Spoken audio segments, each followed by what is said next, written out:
Tenaina, fandarana famakiana ten'Andriamanitra. Arahinao eto amin'ny Aki Radio isan'andro amin'ny 12 ora sasany atoandro. Parole de vie, lecture de la Bible, tous les jours sur Aki Radio à 12h30. Wort des Lebens, jeden Tag eine biblische Lektüre um 12:30 Uhr im Aki Radio. Iarahanao amin'ny rahavavy aina. Tenaina, teny mahavelona.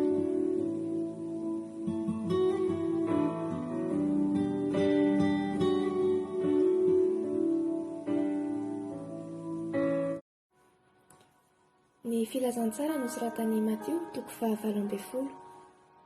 Ny nampianaran'i Jesosy ny mpianany ny hery-tena sy hamelany heloky ny namany sy ny fanoharana ny amin'ny mpitrosa tsy nanan-kaloha. Amin'ny anaran'i Jesosy. Tamin'izany ora izany dia nankeo amin'i Jesosy ny mpianatra ka nanao hoe, iza moa ny lehibe indrindra ao amin'ny fanjakany lanitra?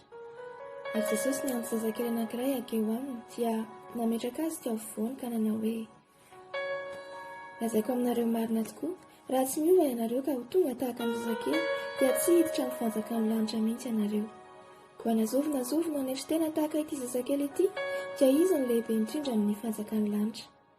Ary nazovina amin'ilay zazakely anankiray azy tahaka itony noho ny anarako dia mandray ahy. Fa nazovina no anafotohina na dia iray azy amin'ireny majinika mino ireny dia tsara lavitra ho azy raha anantonana vato lehibe fiksoam-bary ny vozony ka lentika any amin'ny ranomasina lalina izy. Lozan'izao tontolo izao noho ny fahatafitohinana, fa tsy maintsy ho avy ny fahatafitohinana, nefa loza amin'izay olona mahatonga ny fahatafitohinana. Raha ny tananao na ny tombotrano manafitohinanao, tatao izy ka rio ho afaka aminao, fa tsara ho anao ny hiditra kilemaina na mandringa any amin'ny fiainana noho ny manana tanana roa sy tongotra roa nefa arinany amin'ny afo maharitra mandrakizay. Ary ranomasinao no manafitohinanao, esory ala izy ka rio ho afaka aminao, fa tsara ho anao ny hiditra tokamaso amin'ny fiainana noho ny manana maso roa nefa arinany amin'ny elo mirehitra afo. Mitandrema, fandrao manao tsinotsinona na dia iray azy amin'ny ireny madinika ireny ianareo, fa lazaiko aminareo ny anjelina any an-danitra mahita mandrakariva ny tavan'ny raiko izay any an-danitra. Ahoana no hevitrareo? Raha misy olona manana ondry zato ka naniny anankiray, moa tsy hamelany 7:90 eny an-tendrombohitra va izy ka andeha hitady izay nany? Ary atahiny hitany izy dia lazaiko aminareo marina tokoa fa mahafaly azy iny noho ny 7:90 izay tsy nany. Ary tahaka izany dia tsy sitraky ny rainareo izay ny an-danitra raha ho verina dia iray azy amin'ireny madinika ireny. Ary raha manota aminao ny rahalahinao dia makanesa any aminy, ka rehefa mitokana ianareo roalahy dia aseho azy ny fahadisoana. Raha miaino anao izy dia efa azonao ny rahalahinao, fa raha tsy miaino anao kosa izy dia ento miaraka aminao ny olona iray na roa mba ho voaorina mafy avokoa ny teny rehetra amin'ny teny vavolombelona roa na telo. Ary raha tsy mety miaino ireo izy dia ambarao amin'ny fiangonana. Ary raha tsy mety miaino ny fiangonana koa izy dia aoka ataonao ho tahaka ny jentilesa sy ny mpamory rehetra izy. Lazaiko aminareo marina tokoa, na inona fehezinareo ety ambonin'ny tany dia ho fehezina any an-danitra, ary na inona vahanareo ety ambonin'ny tany dia ho vahana any an-danitra. Ary lazaiko aminareo marina koa, raha misy roa aminareo mifanaiky ety ambonin'ny tany na amin'inona ka angataka izany dia ho azona avy amin'ny raiko izay any an-danitra izany. Fa na iza iangonany roa na telo amin'ny fa na aiza no iangonany roa na telo amin'ny anarako dia ao afovoany aho. Dia nanantona Petera ka nanao taminy hoe, Tompoko, impiry moa no anontany rahalahyko amiko ka avelako izy hatramin'ny 7 va? Fa hoy Jesosy taminy, tsy lazaiko aminao hoe hatramin'ny 7 fa hatramin'ny 7:70. Koa amin'izany, ny fanjakany lanitra dia tahaka ny mpanjaka anankiray izay te hidinika amin'ny mpanompony amin'ny volany. Ary raha vao nidina izy dia nisy anankiray nentina teo aminy izay nitrosaka talenta iray alina. Ary satria tsy nanan-kaloha izy dia nasain'ny tompony amidy izy sy ny vadiny amanjanany mba amin'ny fananany rehetra andoavana nitrosa. dia niakohaka teo anandrainy ilay mpanompoka nanao hoe tompo omeo andro aho fa alohako ny anao rehetra. Ary ny tompon'izany mpanompo izany dia onena azy ka nandefa azy sady namonotrosa taminy. Nefa noho nivoaka izany mpanompo izany dia nahita mpanompo nanampy anankiray izay nitrosa dia narezazy taminy, dia nosamboriny izy ka notrahony sady nataony hoe allo avy izy atrosako aminao. Fa niankohoka ilay mpanompo namana ka nifona taminy nanao hoe omeo andro aho fa alohako ny anao. Nefa tsy nety izy fa lasa nampanao azy tao an-tranomaizina mandra-pandohany trosa. Ary no nitan'ireo mpanompo namana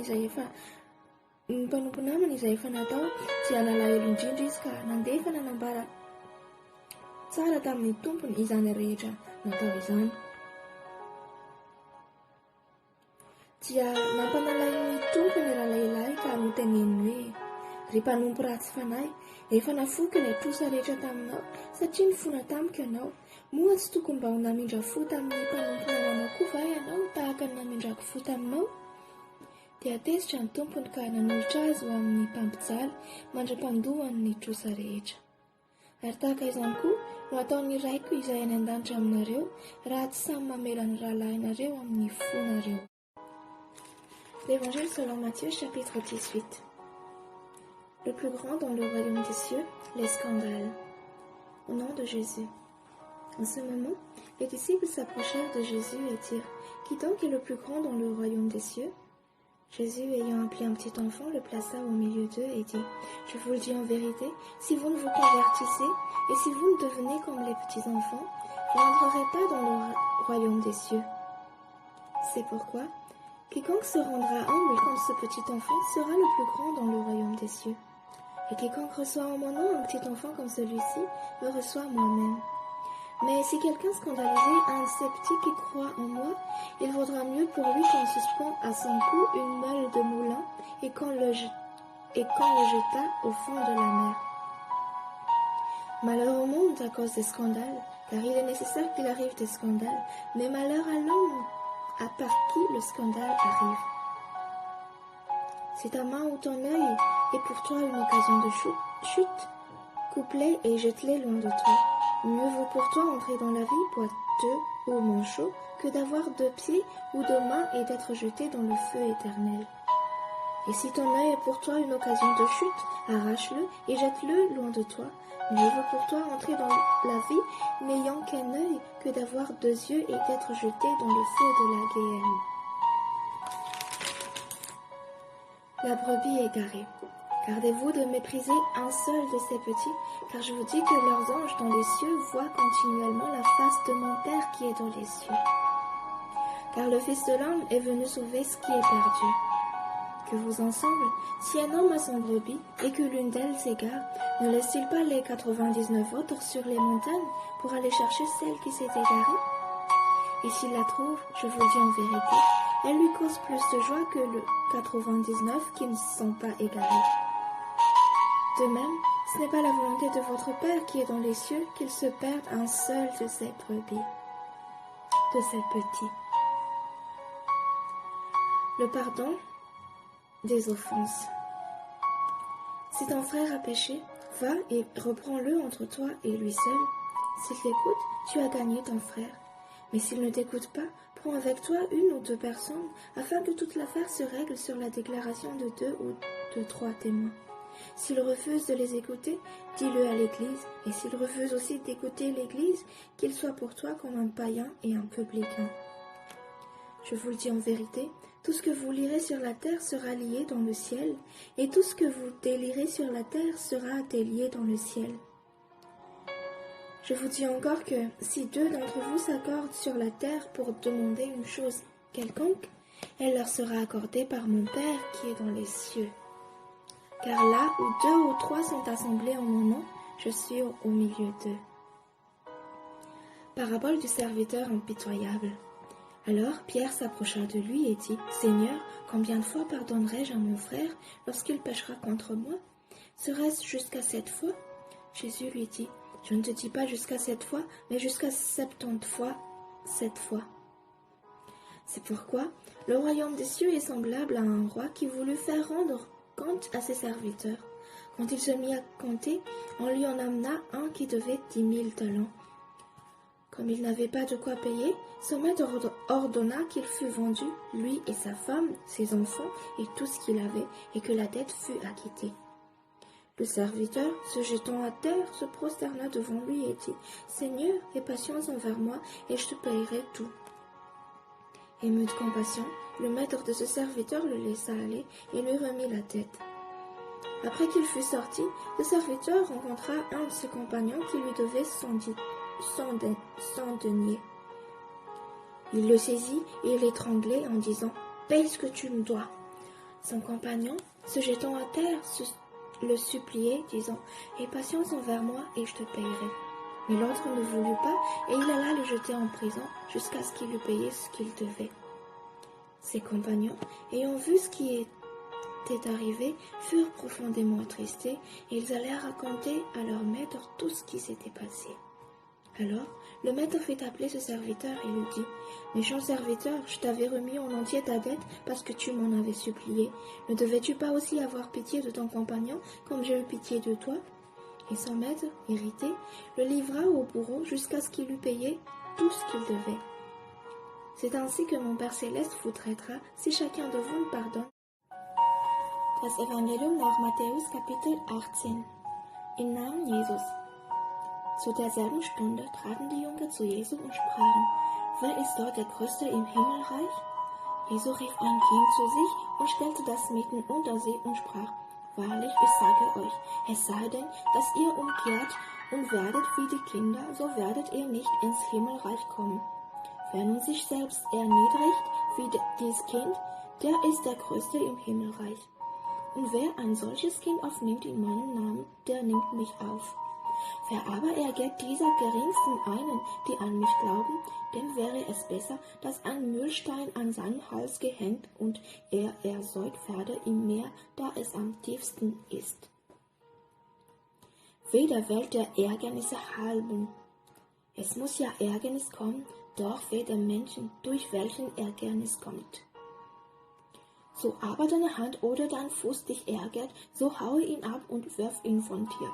Ist besser, dass du zum Leben lahm oder als Krüppel eingehst, denn dass du 2 Hände oder 2 Füße hast und wirst in das höhliche Feuer geworfen. Und so dich deine Auge ärgert, reiß es aus und wirf es von dir. Es ist dir besser, dass du einäugig zum Leben eingehst, denn dass du 2 Augen habest und wirst in das höhliche Feuer geworfen. Seht zu, dass ihr nicht jemand von diesen Kleinen verachtet. Denn ich sage euch, ihr Engel im Himmel sehen allezeit in das Angesicht meines Vaters im Himmel. Denn des Menschensohn ist gekommen, selig zu machen, das verloren ist. Was dünkt euch, wenn irgendein Mensch 100 Schafe hätte und eins unter ihnen sich verirrte, lässt er nicht die 99 auf den Bergen, geht hin und so das Verirrte? Und so sich's begibt, dass er es findet, wahrlich, ich sage euch, er freut sich darüber mehr denn über die 99, die nicht verirrt sind. Also auch ist es vor eurem Vater im Himmel nicht der Wille, dass jemand von diesen Kleinen verloren werde. Sündigt aber dein Bruder an dir, so geh hin und strafe ihn zwischen dir und ihm allein. Hört er dich, so hast du deinen Bruder gewonnen. Hört er dir nicht, so nimm noch einen oder 2 zu dir, auf dass alle Sache bestehe, auf 2 oder 3 Zeugen Mund. Hört er dir nicht, so sage es der Gemeinde. Hört er die Gemeinde nicht, so halt ihn als einen Zöllner oder Heiden. Wahrlich, ich sage euch, was ihr auf Erden binden werdet, soll auch im Himmel gebunden sein, und was ihr auf Erden lösen werdet, so soll auch im Himmel los sein. Weiter sage ich euch, wo 2 unter euch eins werden, warum es ist, dass sie beten wollen, das soll ihnen widerfahren von meinem Vater im Himmel. Denn wo 2 oder 3 versammelt sind in meinem Namen, da bin ich mitten unter ihnen. Da trat Petrus zu ihm und sprach: Herr, wie oft muss ich denn meinem Bruder, der an mir sündigt, vergeben? Ist es genug, 7-mal? Jesus sprach zu ihm: Ich sage dir, nicht 7-mal, sondern 70-mal 7-mal. Darum ist das Himmelreich gleich einem König, der mit seinen Knechten rechnen wollte. Und als er anfing zu rechnen, kam ihm einer vor, der war ihm 10.000 Pfund schuldig. Da er es nun nicht hatte zu bezahlen, hieß der Herr verkaufen ihn und sein Weib und seine Kinder und alles, was er hatte, und bezahlen. Da fiel der Knecht nieder und betete ihn an und sprach: Herr, habe Geduld mit mir, ich will dir es alles bezahlen. Da jammerte den Herrn des Knechtes, und er ließ ihn los, und die Schuld erließ er ihm auch. Da ging derselbe Knecht hinaus und fand einen seiner Mitknechte, der war ihm 100 Groschen schuldig. Und er griff ihn an und würgte ihn und sprach: Bezahle mir, was du mir schuldig bist. Da fiel sein Mitknecht nieder und bat ihn und sprach: Habe Geduld mit mir, ich will dir es alles bezahlen. Er wollte aber nicht, sondern ging hin und warf ihn ins Gefängnis, bis dass er bezahlte, was er schuldig war. Da aber seine Mitknechte solches sahen, wurden sie sehr betrübt und kamen und brachten vor ihrem Herrn alles, was sich begeben hatte. Da forderte ihn sein Herr vor sich und sprach zu ihm: Du Schlagsknecht, alle diese Schuld habe ich dir erlassen, dieweil du mich batest.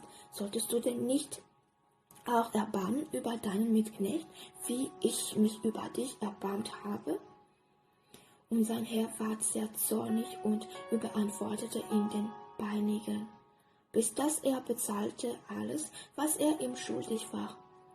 Also wird euch mein himmlischer Vater auch tun, so ihr nicht vergebt von euren